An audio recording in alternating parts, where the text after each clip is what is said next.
Bien, buenas noches, bienvenidos nuevamente a este espacio dedicado a celebrar, a conmemorar el Día Internacional de la Luz. Pues ya ustedes han estado viendo que desde el domingo prácticamente nosotros hemos comenzado a hacer diferentes actividades para ir llamando su atención en estas celebraciones. Bueno, el año 2015 se celebró el Año Internacional de la Luz y fue tan exitoso que la UNESCO decidió declarar el 16 de mayo como el Día Internacional de la Luz. Así que nosotros seguimos haciendo estas celebraciones y bueno, ya estuvimos hablando con diseñadores gráficos, estuvimos hablando con físicos y ahora tenemos el gusto de contar con la presencia de la profesora María Cristina Pineda de Carillas. Es ingeniera civil, es física, es astrofísica, presentó un proyecto de especialización en astrofísica para construir un observatorio astronómico para Centroamérica. Ella fue la primera directora de un observatorio astronómico en Latinoamérica, estuvo en este observatorio astronómico en Honduras.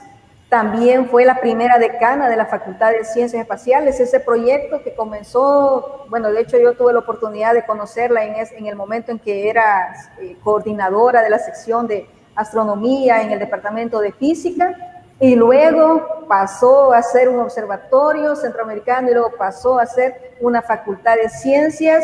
Y bueno, prácticamente toda mi formación inicial pues estuvo ahí acompañada de ella. Para mí es un gran honor que ella nos acompañe nuevamente. Sus campos de interés es la astronomía, la astrofísica, arqueastronomía, también la parte de ciencias aeronáuticas, pero ahora lo que va a sobresalir, y es el motivo de su participación, es en el área de arqueastronomía. Ella ha hecho investigaciones en esta área y ahora pues nos va a presentar en el marco de la celebración del Día Internacional de la Luz y esta semana que estamos haciendo nosotros desde el Observatorio Micro-Macro. Ella nos va a hablar sobre cómo es que la luz puede jugar un papel importante en esas construcciones de los mayas. Específicamente sus investigaciones han sido en Copán Ruinas, en Honduras. Así que bienvenida, doctora María Cristina de Carillas. Muchas gracias por haber aceptado nuestra invitación. Bienvenida. Muy buenas noches. Muchas gracias, Brisa. Siempre es un placer verla. Buenas noches a todos y a todas. Para mí es un gusto poder participar en este webinar que el Observatorio Micro y Macro de la Universidad Don Bosco ha organizado en el marco del Día Internacional de la Luz. Bueno, profesora, para nosotros es un gusto y pues las cámaras son todas suyas para que nos presente entonces estas investigaciones y que sobre todo pues hay muchos fans de arqueastronomía aquí en El Salvador, así que la dejamos en este momento con su presentación. Adelante. Bueno. Yo esta noche y en el marco de esta celebración del Día Internacional de la Luz, he escogido una de las investigaciones que en el campo de la arqueoastronomía y la astronomía cultural desarrollamos en la Facultad de Ciencias Espaciales, particularmente en el Departamento de Arqueoastronomía y Astronomía Cultural. Yo voy a hablar de las estelas mayas de Copán, de las ruinas de Copán, esa ciudad maya del occidente de Honduras. En Copán está el grupo principal. El grupo principal lo conforman hacia el norte la gran plaza principal y hacia el sur la acrópolis. Esto es el grupo principal. En el extremo norte de la plaza principal es el lugar donde se encuentra la mayor concentración de estelas de Copán. Y curiosamente, todas, menos una, están orientadas para ver hacia el este la salida del sol o hacia el oeste la puesta del sol. Pero esa estela que es diferente está en el extremo norte. Se llama la estela D y está delimitada pues al fondo por la estructura 2 y las graderías norte y sur. Voy entonces a empezar hablando de lo que es un gnomo para ponernos en contexto.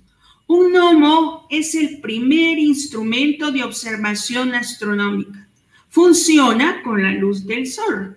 Consiste de un elemento vertical que cuando los rayos del sol inciden sobre él hace que proyecte una sombra, en el suelo. La sombra está del lado opuesto de donde está el sol. Si el gnomo permanece en el mismo lugar, nosotros podemos observar entre la salida y la puesta del sol, pasando por el mediodía, a medida que el sol cambia de lugar en el cielo, que el tamaño, la dirección de la sombra cambia. De ahí que fue posible encontrar y poder medir las divisiones del día, por lo que se le llama también reloj solar. Si nosotros observamos no solo un día, sino que los diferentes días del año, podemos ver que las sombras también cambian de forma y de orientación, de manera que es posible conocer hasta las estaciones del año. Y este fue uno de los temas que los mayas precisamente trabajaron por medio de las estelas. Volvamos entonces a ese sector de la plaza principal delimitado en el sur por la estructura 4 y en el norte por la estructura 2, que es lo que nosotros llamamos la Plaza del Sol y donde está la mayor parte de las estelas. Aquí vemos en esta imagen, por ejemplo, la estela C, la F, la B, la 4, la H, la I, la A, que todas están orientadas hacia el este o hacia el oeste. Pero en el extremo norte, enfrente de la estructura 2, está la estela D. Esta estela D, que tiene tallado al gobernante, como todas las estelas, el gobernante luce una máscara de un sol viejo y enfrente de la estela hay un altar que es un monstruo bicéfalo. La cara del monstruo, igual que la estela, la cara muerta del monstruo mira hacia el sur, pero la cara viva mira hacia la estela misma. También nosotros, cuando hacíamos nuestras observaciones astronómicas, pudimos observar que el día del solsticio de invierno, allá por el 21 de diciembre, cuando el sol anda lo más al sur, hacía que la estela proyectara una sombra bastante larga que pegaba su extremo justo con el borde de la primera grada de la estructura 2. Esto nos pareció que definitivamente no era una coincidencia y que valía la pena estudiarlo. Pero además, en el lado norte de la estela, atrás de donde está el gobernante y donde aparecen los diferentes glifos que tienen tallada la fecha de dedicación, allí los diferentes glifos, a diferencia del resto de las estelas, en lugar de tener los periodos de tiempo representados por una cara o los números por un punto o una barra, aparecen, como los mostramos aquí, por las figuras completas de los cargadores del tiempo. Esto nos decía, pues, que esta estela, no solo por su orientación, sino que por esa función de luz y sombra del sol con respecto a las sombras y los glifos mismos, era diferente de las demás. Entonces nosotros nos hicimos la pregunta, ¿será que la estela D en este conjunto de estelas de la plaza funciona como un reloj solar? Bueno, pues para estudiar esta estela nosotros delimitamos el área. Fíjense que detrás de la estela y el altar están las graderías que se dividen en 3 cuerpos, diría yo. La gradería central, que es la que está enfrente de lo que fue la estructura 2. Pero hacia el lado oeste está la gradería noreste y hacia el lado oeste la gradería noroeste. Aquí una panorámica de la región donde vemos que está parcialmente restaurada y parcialmente como el tiempo pues la ha dejado a estas fechas. Las investigaciones arqueológicas de las estelas mayas y de Copán particularmente datan de varios siglos atrás, pero una investigación o un viaje importante fue cuando para 1841 el embajador de Estados Unidos, Stephens, acompañado por el arquitecto inglés Catherwood, visitaron Centroamérica y Yucatán. Y cuando llegaron a Copán, se interesaron tanto en las ruinas que compraron las ruinas de Copán. Y Catherwood, que era un arquitecto y dibujante, dibujó todas las estelas que le sirvieron a Stephens para documentar su libro sobre los antecedentes de su viaje, que cuando lo publicó se convirtió en un bestseller. Esto le dio una divulgación inmensa a nivel mundial a las ruinas de Copán, por lo que muchas expediciones empezaron a llegar. Por ejemplo, para 1891 y 1895 llegó el Museo Peabody de la Universidad de Harvard. Ellos descombraron completamente toda la vegetación que impedía ver las ruinas, y aquí vemos el extremo norte donde está la estela de y su altar, parte de las graderías y lo que fue la estructura 2, y que permitió ver lo amplio que podía ser esa gran plaza. Las investigaciones se siguieron y ya para 1983, aquí el Instituto Hondureño de Antropología e Historia, en colaboración con muchos investigadores del extranjero, desarrollaron el proyecto arqueológico de Copán. Los arqueólogos encontraron que en este extremo de la plaza la estructura había tenido 3 etapas. Una etapa muy temprana, donde en el eje central uno de los rasgos dominantes eran unos postes verticales quemados, por cierto, y que ellos no sabían cómo interpretar y decían, a lo mejor sirvieron en el periodo de construcción para retener algún material de relleno o fueron el soporte de un techo, pero a ellos no les parecía satisfactoria estas alternativas que ellos mismos proponían.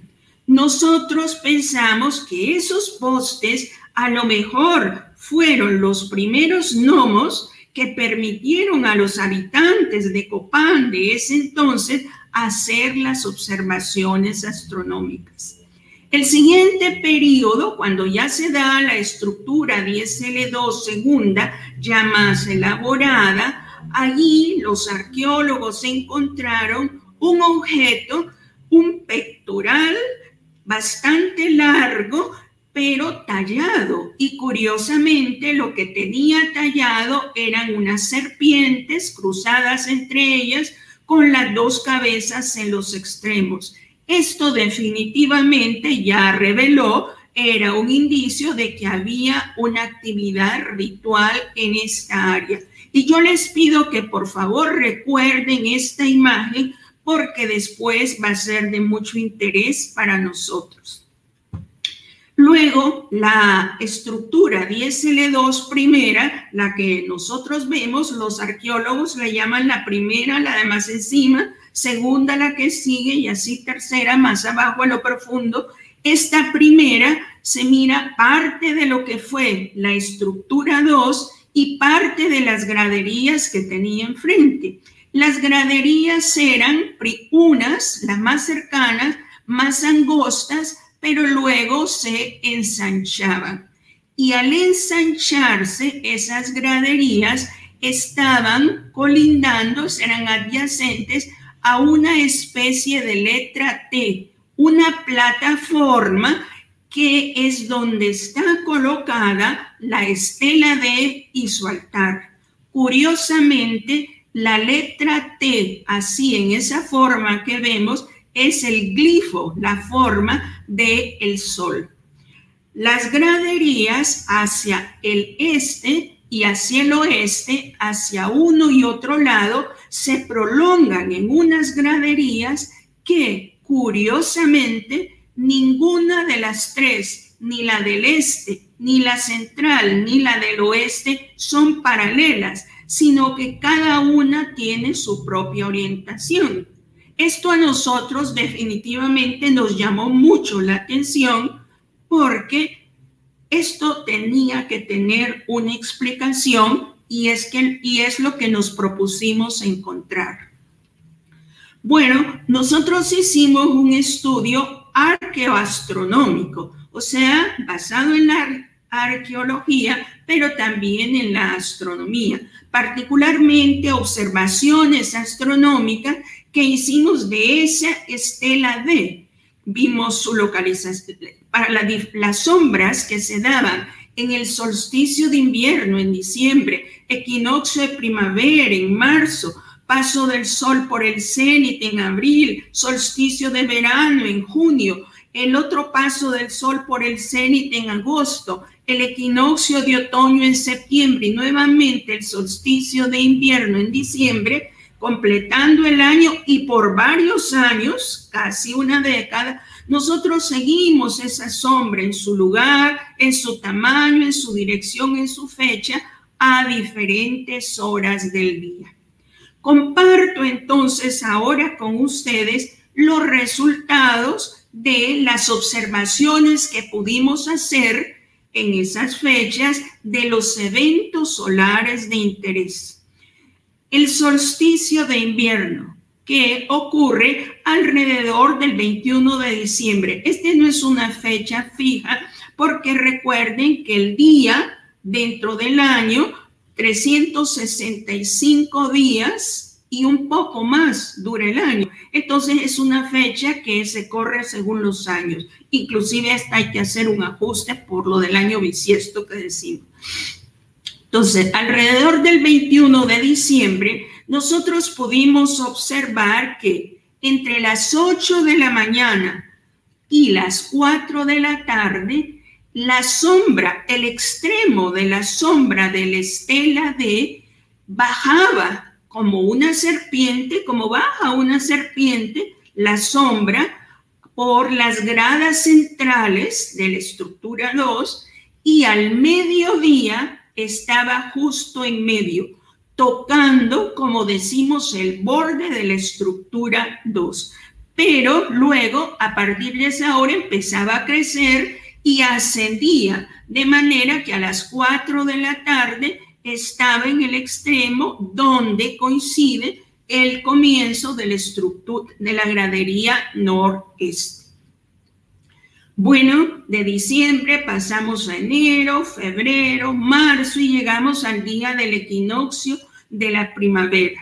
Nosotros encontramos unos resultados que fueron los mismos que se pueden observar en el otro equinoccio, el del otoño, alrededor del 22 de septiembre. Los equinoccios.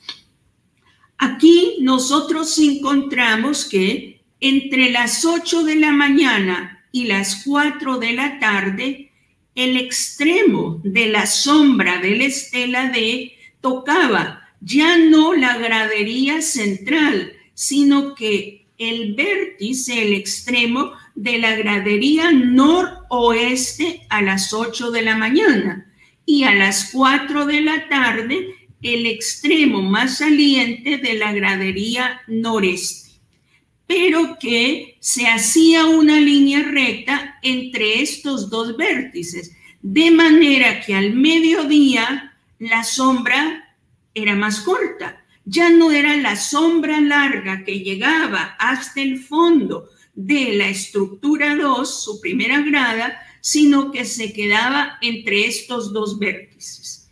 Pero además, nosotros encontramos que el extremo de la sombra, a partir de las 4 de la tarde, como que si fuera un puntero, siempre fue tocando la gradería, la grada primera de la estructura de la gradería noreste. Esto lo que quiere decir es que nosotros pudimos ver que la sombra de la estela D como puntero sirvió para hacer el trazado de la gradería noreste.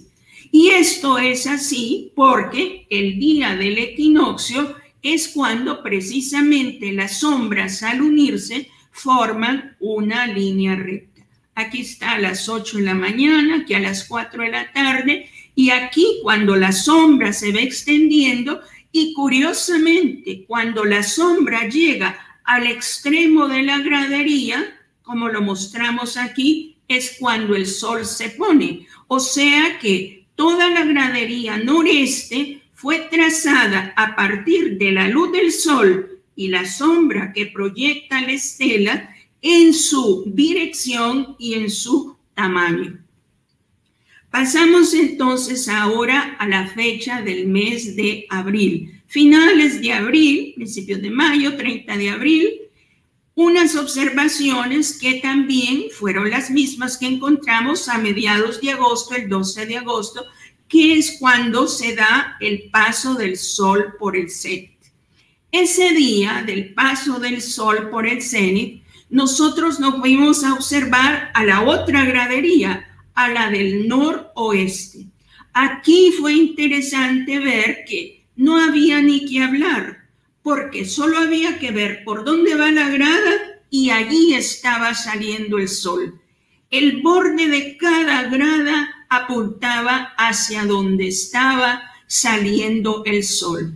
Eso quería decir de que esta gradería estaba orientada para ver precisamente los eventos del día del paso del sol por el cenit.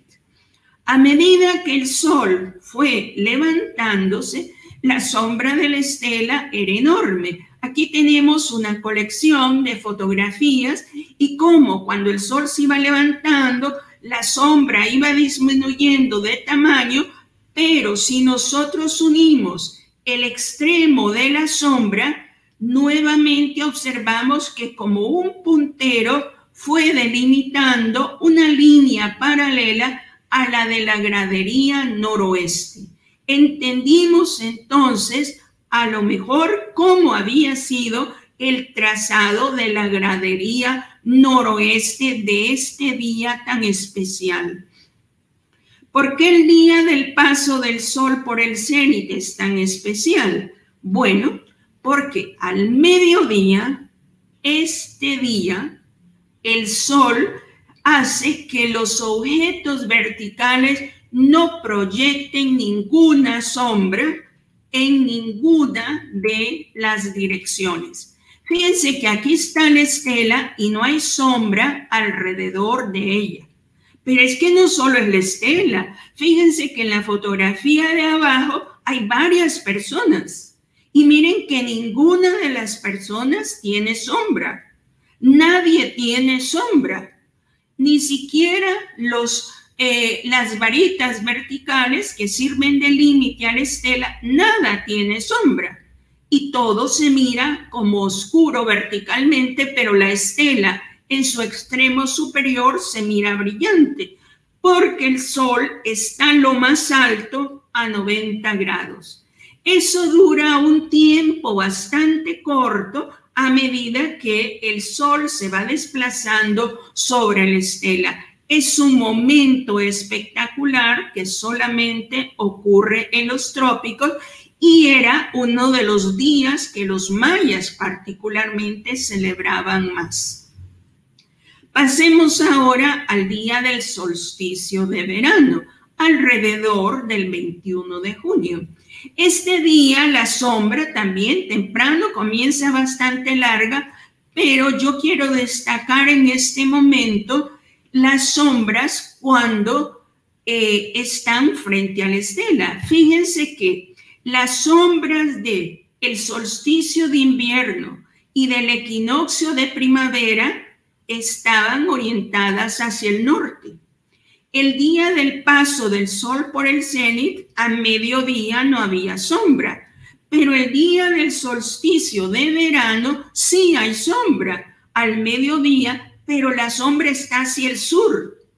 Esto de que la sombra cambie de norte, pasando por el lugar donde está la estela hacia el sur, solo se da en el trópico. Y aquí nosotros tenemos el ejemplo. Y la sombra de la estela coincide exactamente con el vértice de la base donde está sostenida la estela, que la colocaron los mismos mayas.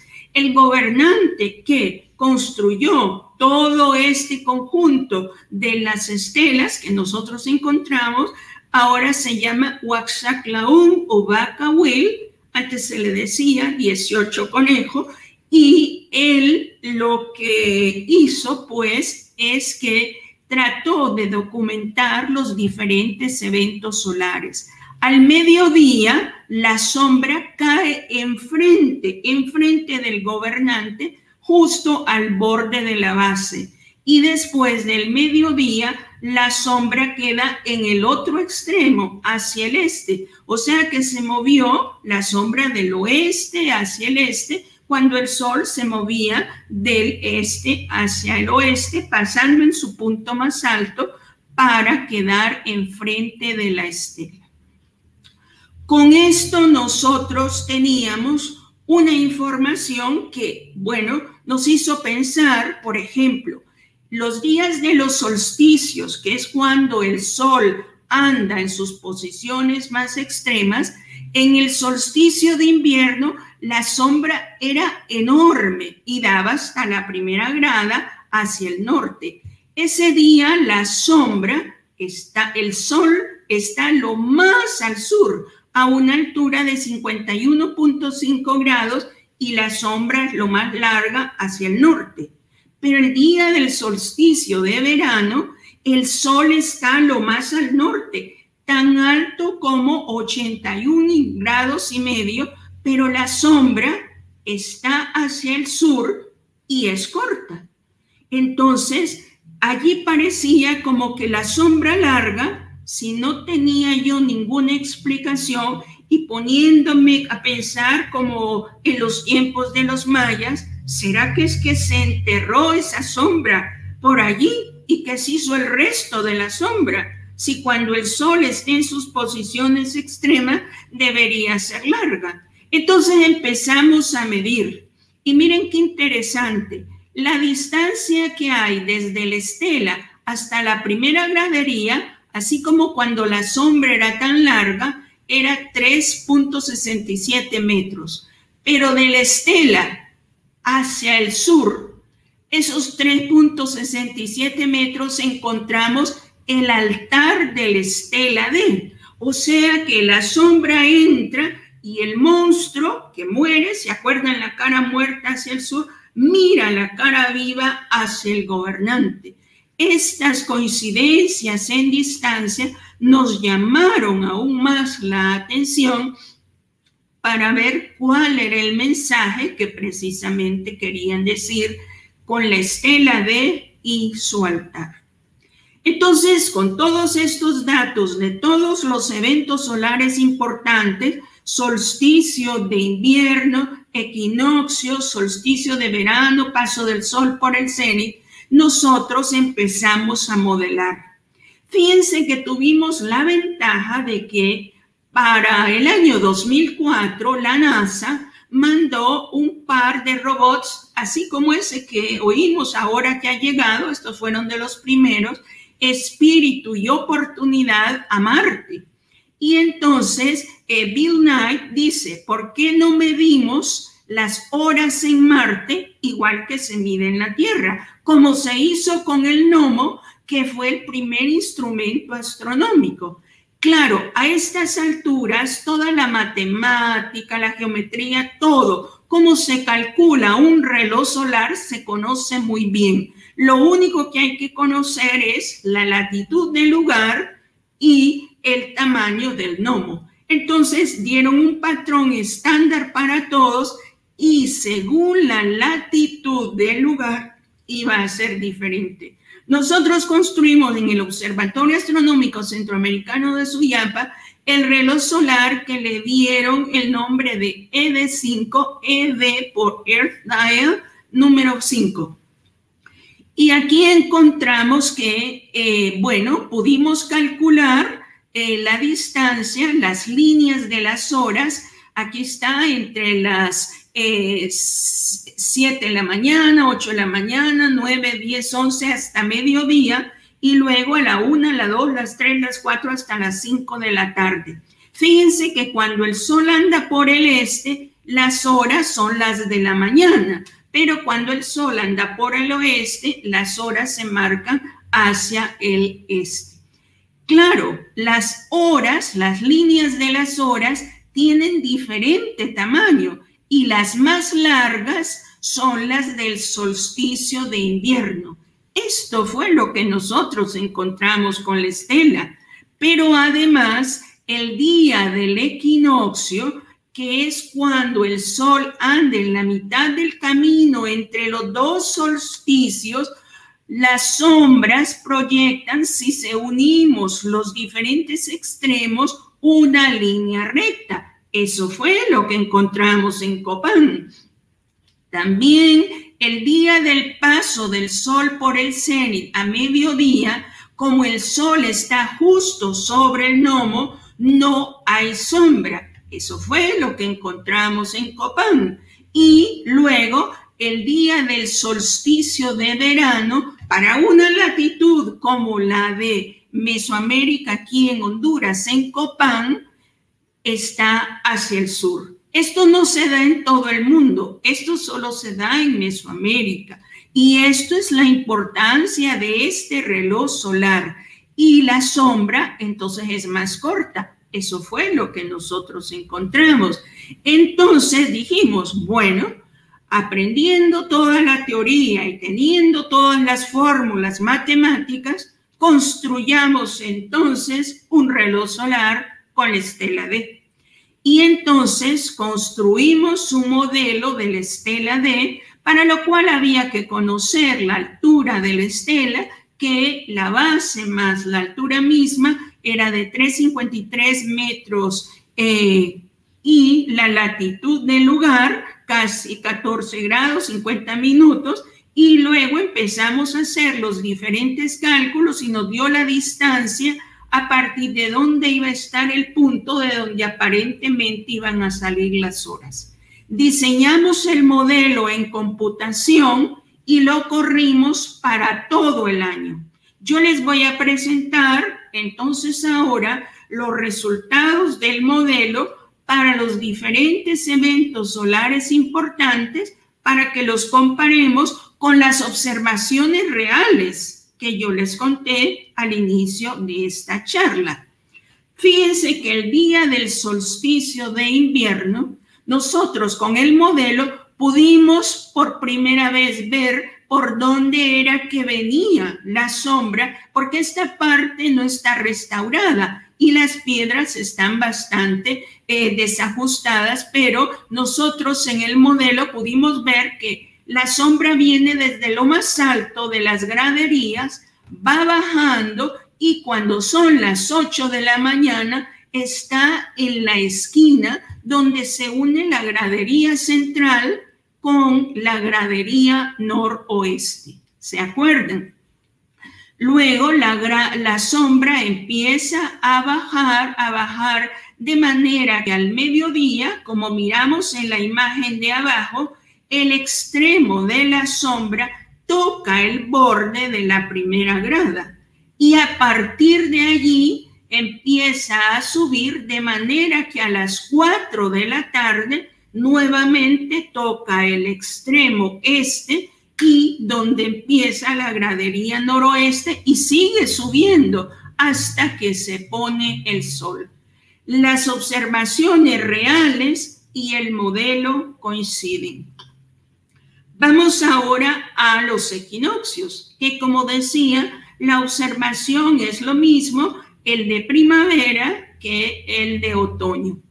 Fíjense que la gradería noroeste, que no está alineada ni con la central ni con la del este, nosotros encontramos que la sombra temprano en la mañana, con los primeros rayos del sol, viene alto, pero viene bajando y a partir de las 8 de la mañana toca el vértice más externo, aquí lo vemos, de la gradería noroeste. Eso lo pudimos ver, pero además al mediodía ya la sombra no es tan grande como era la del solsticio de invierno, que llegaba hasta la primera grada, sino que es una sombra bastante pequeña, pero que empieza a crecer, pero que se orienta, cambia la dirección hacia la esquina, el extremo más saliente de la gradería este. Y a partir de aquí, ese extremo de la sombra, como un puntero, siempre va a ir tocando la gradería noreste.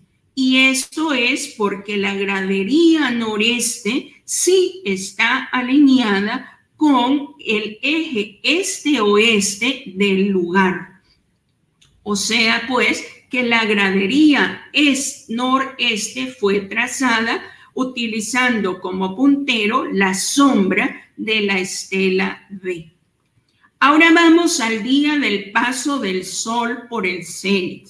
El día del paso del sol por el cenit alrededor del 30 de abril, pero que se repite también cuando el sol va de norte a sur alrededor del 12 de agosto.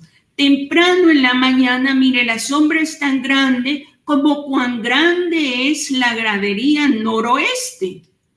Y a partir de ahí, la sombra viene paralela, dibujando como puntero hasta llegar a las 8 de la mañana al extremo de la gradería. O sea que toda la gradería noroeste está orientada no con la línea este-oeste como la noreste, no con el solsticio de invierno como la central, sino que para ver la salida del sol y el movimiento del sol entre las 6 de la mañana y las 8 de la mañana del día del paso del sol por el cenit.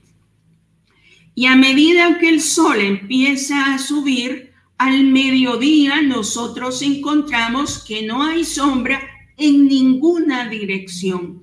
Este es un momento especial de mucha claridad y de mucho significado para los mayas. Luego, cuando ya pasa el mediodía, la sombra empieza a crecer hacia el lado este. Cuando el sol se va moviendo hacia el oeste, empieza a crecer y toca las graderías del oeste, pero no la gradería noreste. Bueno, y llegamos al último evento, que es el del solsticio de verano, alrededor del 21 de junio.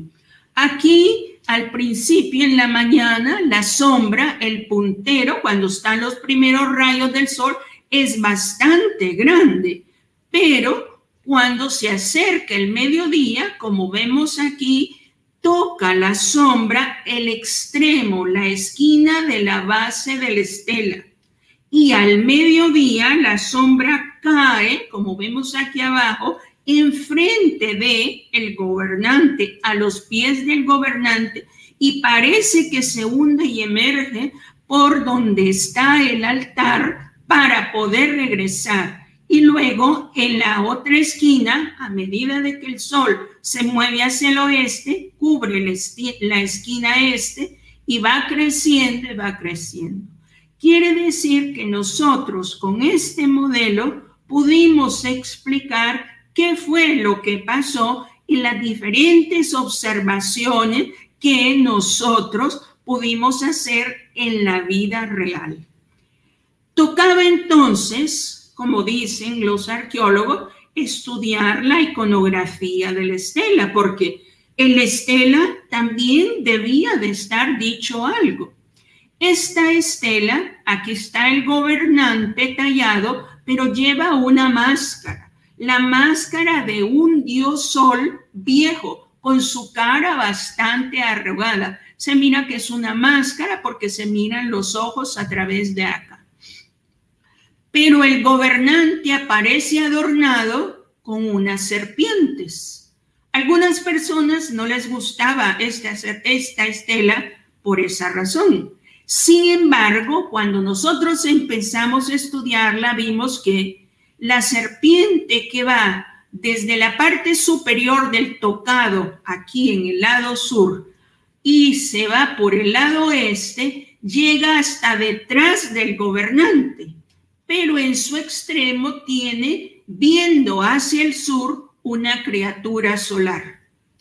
Más abajo usamos simbología de colores. La azul, una serpiente un poco más corta, detrás del gobernante, tiene en su extremo una criatura solar que mira hacia el sur.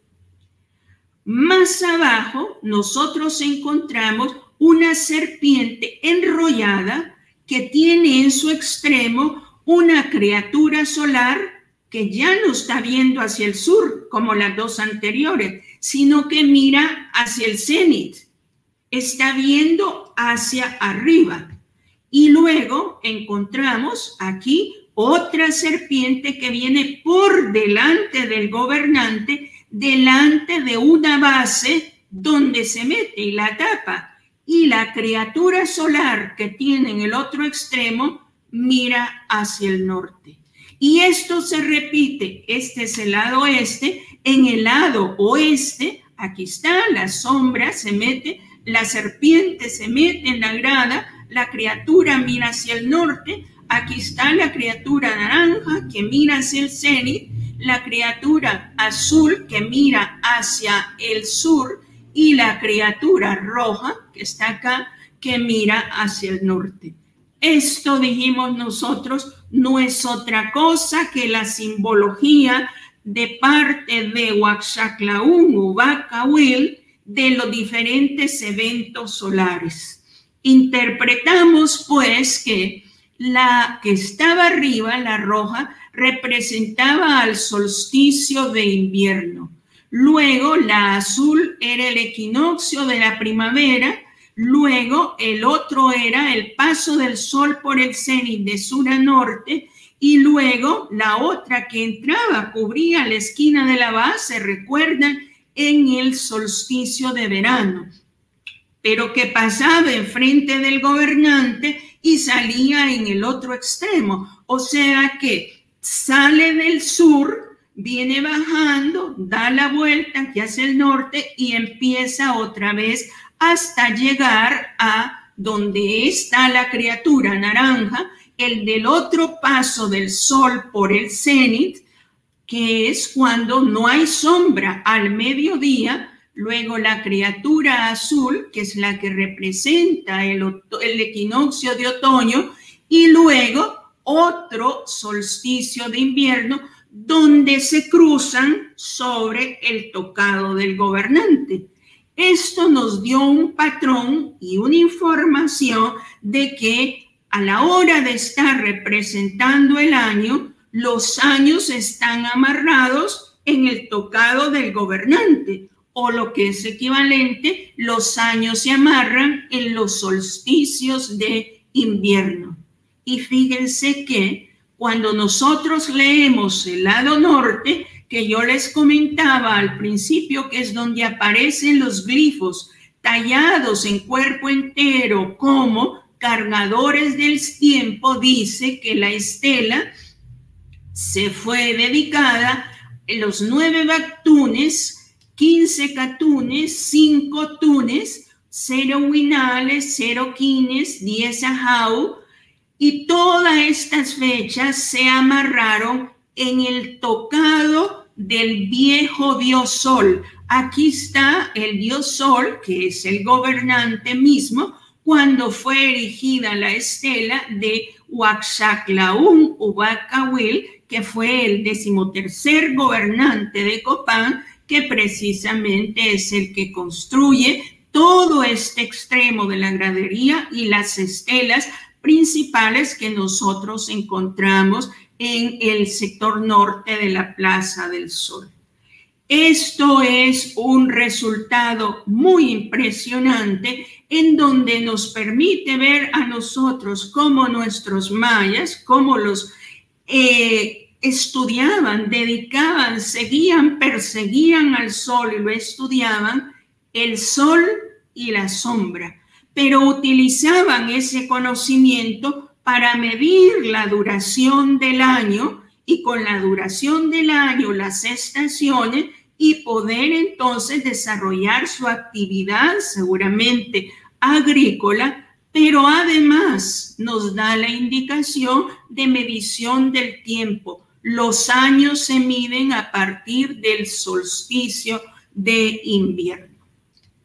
Bueno, pues este trabajo que yo les he contado lo hemos publicado en la revista Ancient Mesoamérica, en el número 28, 2017, un trabajo que se llama Estela D, un reloj solar de Copán, y pues quien lo quiera ver, pues está disponible para ampliar.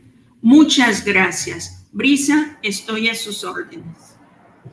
Bueno, profesora, como siempre, toda una conferencia magistral y definitivamente pues quedamos impresionados con esto de que al final tiene un calendario, según las conclusiones, ¿verdad? Las últimas que usted estaba mencionando, hay todo un calendario allí y el amarre que usted menciona de que es en el solsticio de invierno, el amarre de los años, es como lo que nosotros tenemos así el final de año y que comenzamos a partir de las 0 horas en enero. A eso se refiere cuando dice el amarre. Exactamente, la duración del año que nosotros empezamos. Bueno, nosotros terminamos el 31 de diciembre a las 12 de la noche y comienza el 1 de enero a las 0 horas. Pues entonces ellos lo medían a partir de lo que es el día del solsticio de invierno. Solamente que entonces, ¿cómo sabían cuándo era ese día? Cuando la sombra de la estela, en el caso de la estela D, precisamente tocaba el borde de la gradería, la primera grada de la estructura número 2. Otras estelas fueron colocadas de manera que estaban alineadas para cuando el sol pasara sobre ellas. Pero esta particularmente tiene el interés de que además tiene el uso arquitectónico. Fíjese, hemos visto nosotros que el trazado de las graderías, delineado todas las graderías que sorprendían a los arqueólogos. ¿Cómo es posible que la gradería este tenga una orientación, la central otra y la de noroeste otra? Pues tenía una explicación, porque eso era lo que les permitía llevar a ellos el tiempo. Nosotros hoy simplemente miramos un reloj y decimos ya cuál es la hora o cuál es la fecha del año, pero ellos no. Ellos utilizaban el sol y la sombra. No, pero con lo que usted acaba de decir, casi me transporté a esa época y estar en la gradería ahí esperando no la medianoche, sino la proyección de la sombra y ya, feliz año. El mediodía, ellos eran adoradores del sol. Sí. Fíjense que nosotros realmente el día, nosotros deberíamos de llamar el día al mediodía, ¿verdad? Que empieza cuando empieza el día, sí. Pero nosotros es la medianoche donde empezamos el día, ¿verdad? Así que es sí. Un poco diferente. Pero bueno, hay que tratar de entender cada una de las diferentes grupos, civilizaciones, culturas que han vivido para poder interpretar el gran legado que nos han dejado. Bueno, vamos a ver, voy a dejar yo de estar imaginándome que estoy en esa época. Vamos a pasar aquí a todos los comentarios que nos han hecho. Está Solángel Corpeño, que bueno, está saludando. También Mercy Portillo. Mercy Portillo es de acá de El Salvador, es fiel oyente de las actividades del observatorio. y muy interesada en la arqueoastronomía, así es que es fan ya de su temática. Julio Amaya, que también está saludando, Mauricio Ernesto, Eric Joel, que la saluda desde Los Ángeles, en Estados Unidos, ya ve hasta dónde ha llegado. Mildred, que también la saluda, ya que ha estado interesante. José Ramón Hernández, que la saluda del Museo de la Luz. Mercedes Maravilla. Es Yucatán. Bueno, entonces desde ahí le están saludando. Mire. Bueno, está Rommel también y Stephanie Alvarado, que también le envían saludos. Vamos a las preguntas que están acá, que creo que algunas ya las comentó. Dice que sí es posible afirmar que los mayas usaron a la Estela D como un observatorio astronómico. Bueno, realmente todo el sector norte, toda la plaza, el sector norte, nosotros pensamos que era un observatorio solar. Y aquí vamos a hacer énfasis en la parte solar, porque la evidencia que nosotros hemos encontrado es que todas las estelas están orientadas para marcar salidas opuestas, pero una estela marca el equinoccio de primavera, otro el solsticio de verano, otro el paso del sol por el cenit, y así se va contando el calendario. Fíjense cómo fueron ellos midiendo el día y además del día los periodos, y con los periodos pues los años que ellos iban teniendo y las grandes cuentas hasta llegar las cuentas largas, que era lo que unía a las diferentes generaciones. Ok, aquí la otra pregunta que hacen es que ellos, con la investigación, se confirma que ellos construyeron un reloj solar.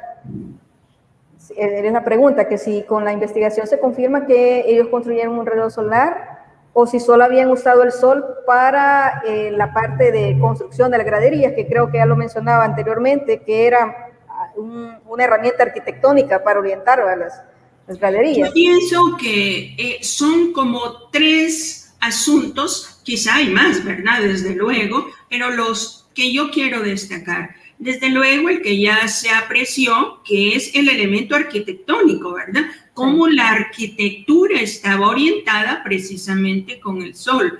Pero además, cómo precisamente hacían las observaciones para llevar el tiempo y contar el tiempo, porque eso es muy importante, pues, para la actividad del año. ¿En qué época del año estamos? O sea, no es lo mismo estar en diciembre que estar en mayo, que estar en junio. No es lo mismo ver cuando son las lluvias, cuando hay que sembrar, cuando hay que cosechar. Entonces, el calendario agrícola tiene que regirse por el año. Y por eso es que la orientación de las diferentes graderías es importante.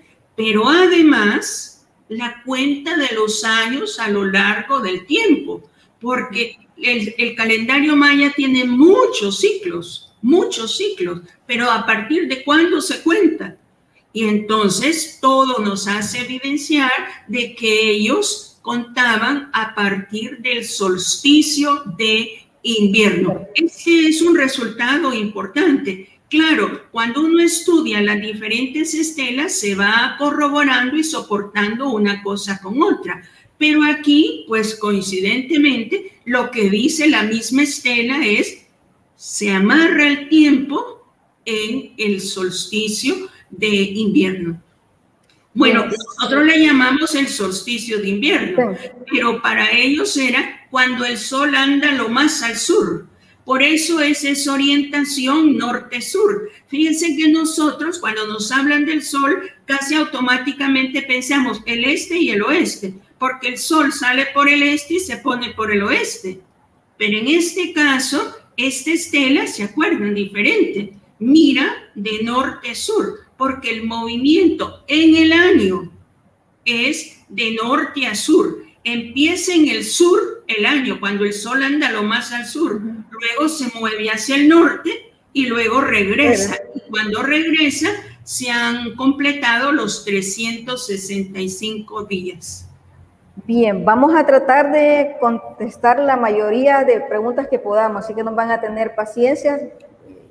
Quizás no alcancemos a leerlas todas, Pero veamos, si tal dice, ¿por qué las primeras civilizaciones de América Latina se dedicaron tanto a estudiar el cielo? En otras partes del mundo no se ha encontrado tanta información del cielo como aquí. Bueno, es una pregunta que hace. José Ramón Hernández dice, ¿la alineación de otras estelas o la traza de edificios en otras zonas arqueológicas mayas es similar? Podemos quizás unir las dos.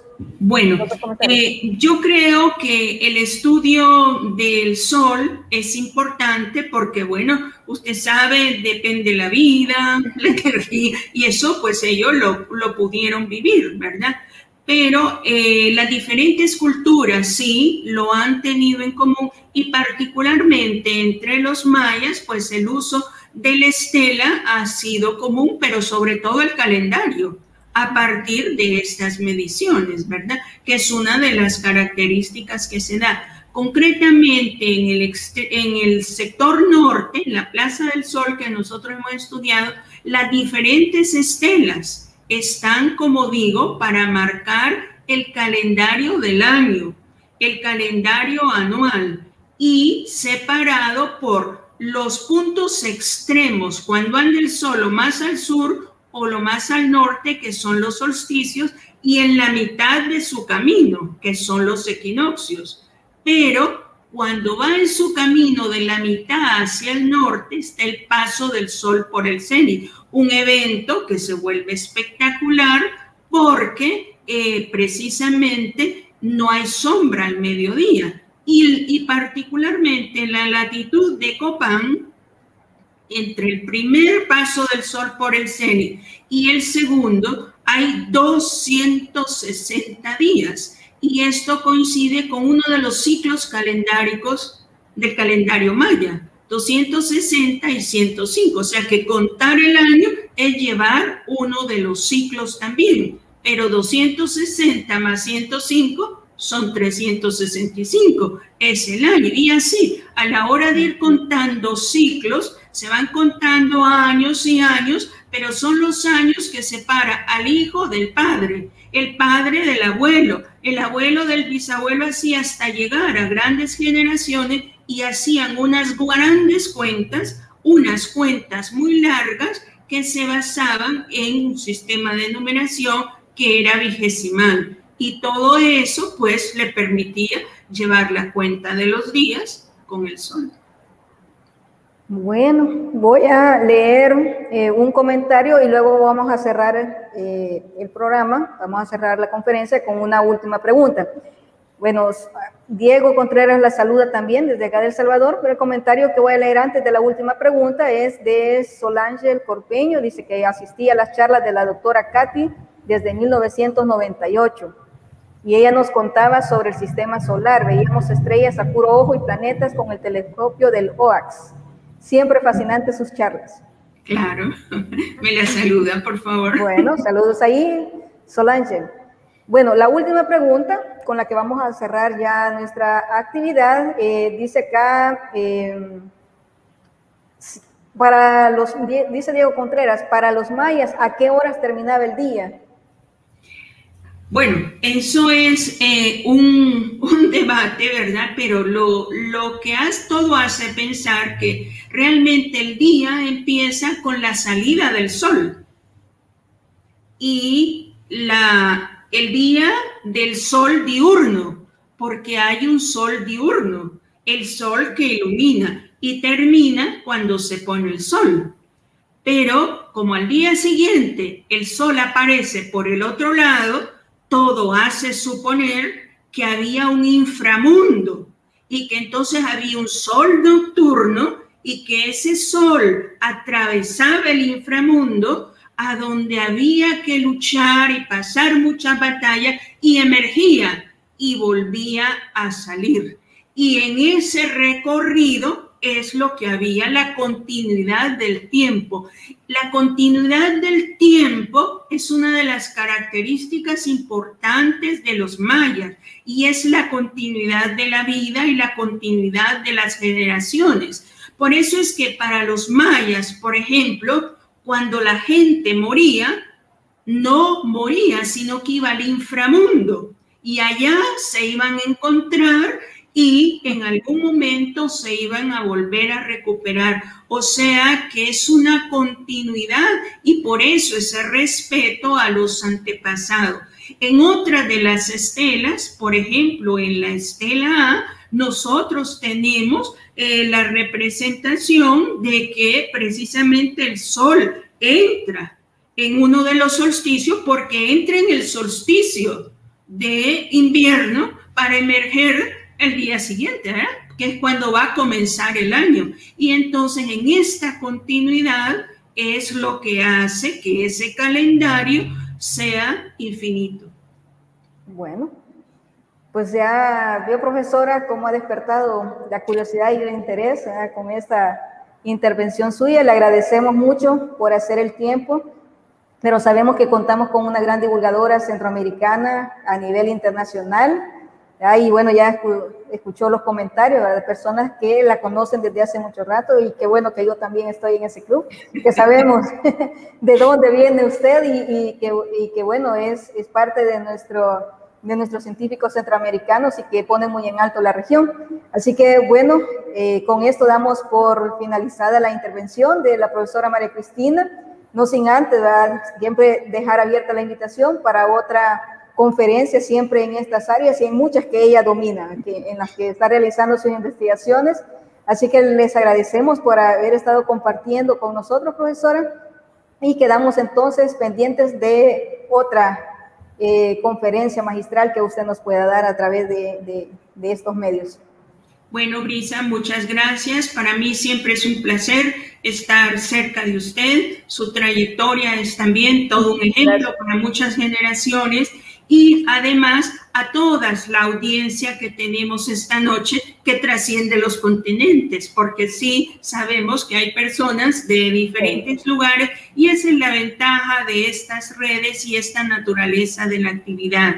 Y yo quiero cerrar diciendo, cuando en el 2015, como mencionó usted, celebramos ese inicio del Año Internacional de la Luz, se hace todo un recuento de los diferentes científicos que nos ayudaron a entender qué es la luz, cómo es la luz y toda la problemática asociada hasta llegar a las tecnologías y su utilización.